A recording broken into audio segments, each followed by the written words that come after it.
Hi, I'm Carolyn Stevens.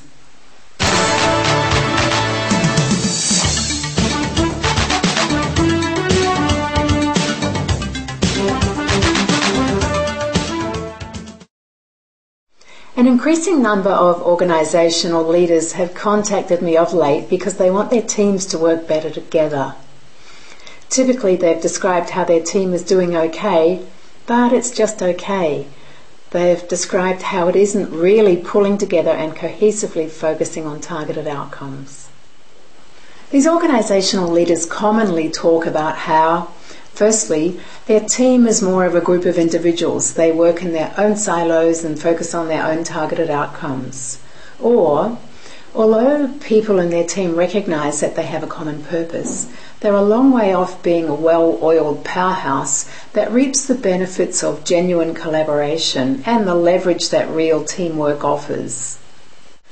My insights into the practices and behaviours of teams that get it right is that the crucial first step is to ensure that the team is sitting on a solid foundation. We can't expect a multi-storey building to be crack resistant if we haven't provided it with a solid foundation, can we? Slap-happy footings come with a cost. Like a robust multi-storey building, high-performing teams are strong and fracture-proof. They've taken the time to lay a firm foundation on which the team can stand united.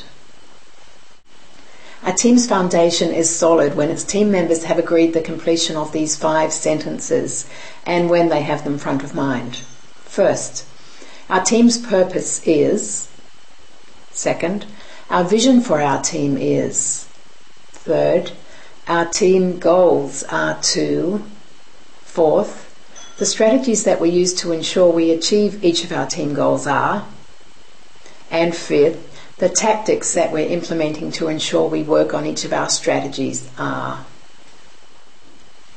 I know that putting time aside to agree on these 5 perspectives might sound like a big job, but if your team hasn't made the effort to sit around the table and agree its purpose, vision, goals, strategies and tactics, at best, each team member will be working to unstated outcomes, which will be the lowest common denominator.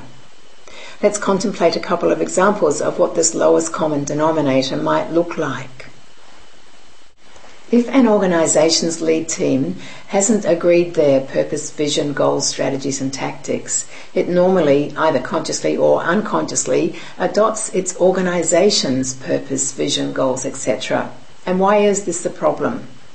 Well, it's a problem because the lead team will be neglecting to define and demonstrate critical practices and behaviours that the organisation needs if it's to maximise its potential. Imagine how much more effective an organisation's lead team will be when it has team goals like model exemplary leadership for other leaders in the organisation and provide the strategic leadership that ensures we surpass our financial goals and ensure employees always feel valued and respected.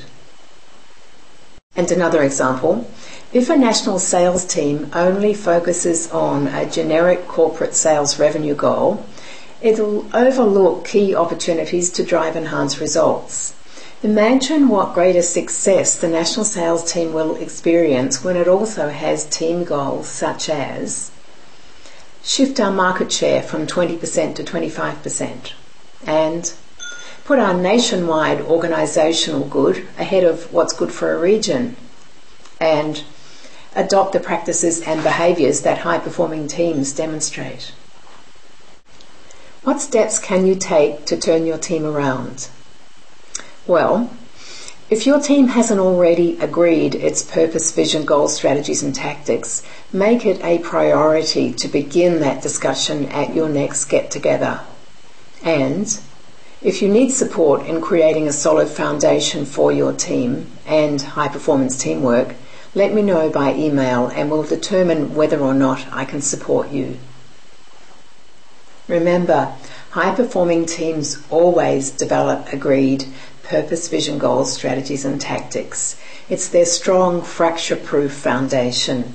They know slap-happy footings come with a cost. All the best until we next communicate.